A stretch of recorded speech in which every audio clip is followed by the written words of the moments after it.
Okay. Hi friends. Welcome to WWE Telugu updates channel. ఈ వీడియోలో మన డబ్ల్యూడబ్ల్యూఈ సూపర్ స్టార్స్‌కి ఏ weakness ఉన్నాయో ఈ వీడియోలో మాట్లాడదాం. సో వీడియో చాలా ఇంట్రెస్టింగ్‌గా ఉండబోతుంది. లాస్ట్ వరకు వీడియోని కంపల్సరీ చూడండి.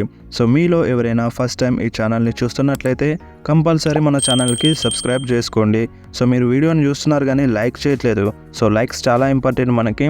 సో మీరు కంపల్సరీ వీడియోని లైక్ చేయండి. సో ఇక లేట్ చేయకుండా వీడియోలోకి వెళ్దాం. సో ఫస్ట్గా మన జాన్ సినా గురించి మాట్లాడదాం. సో మన జాన్ సినాకి ఏ వీక్నెస్ ఉంది?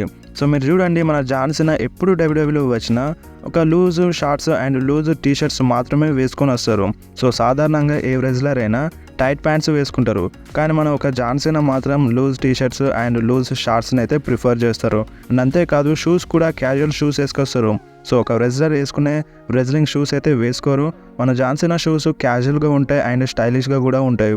సో వేరే రెజ్లర్తో పోలిస్తే మన జాన్ సినా కొంచెం వేరే. సో టైట్ని అస్సలు ప్రిఫర్ చేయరు. మన జాన్ సినా ఎప్పుడు కూడా లూజ్ టీషర్ట్స్ అయితే వేసుకొస్తారు. సో మీరు ఒకసారి వేరే సూపర్ స్టార్తో కంపేర్ చేసి చూడండి. సో మన జాన్ సినా ఎప్పుడు కూడా లూజ్ టీషర్ట్స్ అండ్ లూజ్ షార్ట్స్ని అయితే ప్రిఫర్ చేస్తారు. అండ్ నెక్స్ట్ మాట్లాడదాం క్వీన్ షార్లెట్ ఫ్లేర్ గురించి.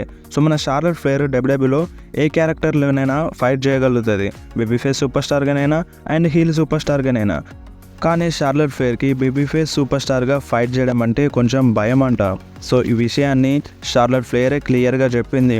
సో బేబీ ఫేస్ సూపర్ స్టార్గా ఉన్నప్పుడు షార్లెట్ ఫ్లేర్కి ఫ్యాన్స్తో ఇంటరాక్ట్ అవ్వలేదంట. సో అందుకనే మన షార్లెట్ ఫ్లేర్కి కొంచెం బేబీ ఫేస్ సూపర్ స్టార్గా ఉండడం అంటే భయం అంట. సో మరి ఇప్పుడు మీరేమంటారు? Charlotte Flair baby face super స్టార్గా ఉన్నా లేదా హీల్ సూపర్ స్టార్గా ఉన్నా? సో నాకు రెండు క్యారెక్టర్స్ బాగానే నచ్చాయి. సో మరి మీకు ఏ క్యారెక్టర్ నచ్చుతుందో మీరు కంపల్సరీ కామెంట్లో చెప్పండి. అండ్ నెక్స్ట్ వచ్చేసి బాబీ లాష్లీ. సో మన బాబీ లాష్లీ కట్అవుట్కి చాలామంది సూపర్ స్టార్స్ భయపడతారు. సో మన బాబీ లాష్లీ ఇన్ రింగ్ యాక్షన్లో సూపర్ అని చెప్పుకోవచ్చు, కానీ మైక్ విషయంలోకి వచ్చేసరికి మన బాబీ లాష్లీ కొంచెం పూర్ అనేది చెప్పాలి. సో మైక్ స్కిల్స్లో కొంచెం వీక్గా ఉంటారు మన బాబీ లాష్లీ. సో మీకు గుర్తుండే ఉండొచ్చు, మన బాబీ లాష్లీ అండ్ బ్రాక్ లెజ్నర్ సెగ్మెంట్లో మన బ్రాక్ లెజ్నర్ బాబీ లాష్లీకి రోస్ట్ చేసి పడేసినారు. అస్సలు బాబీ లాష్లీ నోట్లో నుంచి ఒక్క మాట కూడా రాలేదు. బ్రాక్ లెజ్నర్ని ఒక్క మాట కూడా అనలేదు. మొత్తం సైలెంట్ అయిపోయినారు, నర్వస్ అయిపోయినారు. సో దీన్ని బట్టి అర్థం చేసుకోవచ్చు, మన బాబీ లాష్లీకి కొంచెం మైక్లో వీక్ ఉంటారు. సో ఎక్కువగా మాట్లాడలేరు. బట్ ఇన్ రింగ్ యాక్షన్లో మాత్రం బాబీ లాష్లీ వేరే లెవెల్, సూపర్గా ఫైట్ చేస్తారు. సో ఇన్ రింగ్ యాక్షన్ మాత్రం కిరాక్ అని చెప్పుకోవచ్చు. బట్ మన బాబీ లాష్లీ మైక్ స్కిల్స్లో మాత్రం కొంచెం వీక్ అనేది చెప్పాలి. అండ్ నెక్స్ట్ వచ్చేసి సామీ జైన్. సో మన సామీ జైన్కి వీక్నెస్ ఏంటి అంటే డబ్ల్యూడబ్ల్యూఈ బుకింగ్. సో మనకి డబ్ల్యూడబ్ల్యూఈ బుకింగ్లో సామీ జైన్కి చాలా అంటే చాలా డిఫరెన్స్ ఉంటుంది. సో ఒకేసారి పవర్ఫుల్గా కనిపిస్తారు, లేదంటే ఒకేసారి జోకర్ అయిపోతారు. సో మీరు చూడండి, మన సామీ జైన్ బ్లడ్ లైన్లో జాయిన్ కాకముందు కొంచెం అమూల్ బేబీలా అంటే జోకర్లా కనిపించినారు. అండ్ బ్లడ్ లైన్లో జాయిన్ అయిన తర్వాత చాలా పవర్ఫుల్ అయిపోయినారు. అండ్ బ్లడ్ లైన్ నుండి విడిపోయిన తర్వాత సామీ జైన్ ఇంకా అంటే చాలా పవర్ఫుల్ అయిపోయినారు. అండ్ ఇప్పటికి కూడా సామీ జైన్ పవర్ఫుల్గానే ఉన్నారు. సో ఈ విధంగా మన సామీ జైన్కి డబ్ల్యూడబ్ల్యూఈ బుకింగ్తో ప్రాబ్లమ్స్ ఉంటాయి. ఒకేసారి చాలా పవర్ఫుల్గా కనిపిస్తారు, లేదంటే ఒకేసారి అమూల్ బేబీలా అయిపోతారు. సో ఇది సామీ జైన్కి వీక్నెస్ అని చెప్పుకోవచ్చు. సో మరి మీరేమంటారు? సో మన సామీ జైన్ ఇప్పుడైతే పవర్ఫుల్గానే కనిపిస్తున్నారు. సో మరి మీరేమంటారో మీరు కంపల్సరీ కామెంట్లో చెప్పండి. అండ్ నెక్స్ట్ వచ్చేసి రోమన్ రైన్స్. సో మన రోమన్ రైన్స్కి ఏ వీక్నెస్ ఉందో మీకు తెలుసా? Over push. సో మన డబ్ల్యూడబ్ల్యూఈ చాలా బిగ్ మ్యాచెస్ ఇచ్చింది రోమన్ రైన్స్కి బేబీ ఫేస్ సూపర్ స్టార్గా ఉన్నప్పుడు. సో అప్పుడు రోమన్ రైన్స్ అండర్టేకర్ని బీట్ చేసినారు, బ్రాక్ లెజ్నర్కి ఓడిపించినారు. కానీ మన అండర్టేకర్కి ఓడిపించిన తర్వాత ఒక్క ఫ్యాన్ కూడా రోమన్ రైన్స్కి సపోర్ట్ చేయలేదు. ప్రతి ఒక్కరూ రోమన్ రైన్స్కి తిట్టిపడేసినారు, అసలు నువ్వేంది అండర్టేకర్ని బీట్ చేయడం ఏంది అని. బట్ అయినా సరే మన రోమన్ రైన్స్కి డబ్ల్యూడబ్ల్యూఈ బిగ్ మ్యాచెస్ అయితే ఇచ్చింది. సో ఫ్యాన్స్ సపోర్ట్ చేయకపోయినా సరే మన డబ్ల్యూడబ్ల్యూఈ అయితే బిగ్ మ్యాచెస్ ఇచ్చింది. సో ఇది రోమన్ రైన్స్కి వీక్నెస్ అని చెప్పుకోవచ్చు. సో ఈ వీక్నెస్ని అంటే ఫ్యాన్స్ తిట్టినారు కదా, హేట్ చేసినారు కదా, సో ఆ వీక్నెస్ని మన రోమన్ రైన్స్ ఇప్పుడు పవర్ఫుల్గా మార్చుకున్నారు. సో ఇప్పుడు రోమన్ రైన్స్కి చాలా ఫ్యాన్స్ సపోర్ట్ చేస్తున్నారు.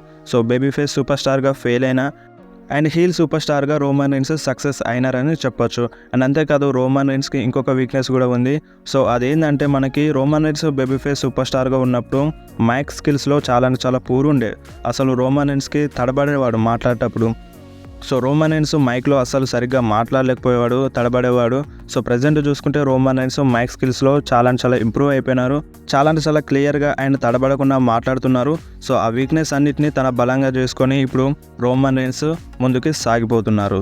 సో మరి రోమన్ రైన్స్కి డబ్ల్యూడబ్ల్యూఈ ఓవర్ పుష్ ఇచ్చిందంటే నమ్ముతారా లేదా మీరు కంపల్సరీ కామెంట్లో చెప్పండి. అండ్ నెక్స్ట్ మాట్లాడదాం ద మిజ్ గురించి. సో మన మిజ్ మైక్ స్కిల్స్లో చాలా క్లియర్గా ఉంటారు. అండ్ మైక్ స్కిల్స్లో ఎవరు ముందున్నా అంటే మిజ్ ముందు ఎవరున్నా సో ఆ సూపర్ స్టార్కి ఆడుకుంటారు. కానీ ఇన్ రింగ్ యాక్షన్స్కి వచ్చేసరికి మన మిజ్ కొంచెం పూర్ అని చెప్పాలి. ఎందుకంటే ఇన్ రింగ్ యాక్షన్లో స్కిల్స్ తక్కువగా ఉంటాయి మన మిజ్కి. కానీ మైక్ స్కిల్స్లో వచ్చేసరికి మన మిజ్ చాలా బెటర్గా ఫ్యాన్స్ని ఎంటర్టైన్ చేస్తారు. సో ఇది మిజ్ దగ్గర ఉన్న స్పెషాలిటీ అని చెప్పుకోవచ్చు. కానీ ఇన్ రింగ్ యాక్షన్లో కొంచెం వీక్గా ఉంటారు. సో ఇది మన మిజ్ వీక్నెస్. సో ఇది పార్ట్ 1. పార్ట్ 2 కావాలంటే మీరు కంపల్సరీ కామెంట్ చేయండి. సో నేను నెక్స్ట్ వీడియోలో కంపల్సరీ పార్ట్ 2 వీడియో చేస్తాను. సో మీకు ఈ వీడియో నచ్చితే వీడియోని కంపల్సరీ లైక్ చేయండి, మీ ఫ్రెండ్స్లో షేర్ చేయండి. ఇలాంటి అప్డేట్స్ తెలుసుకోవాలంటే కంపల్సరీ మన ఛానల్ని సబ్స్క్రైబ్ చేసుకోండి.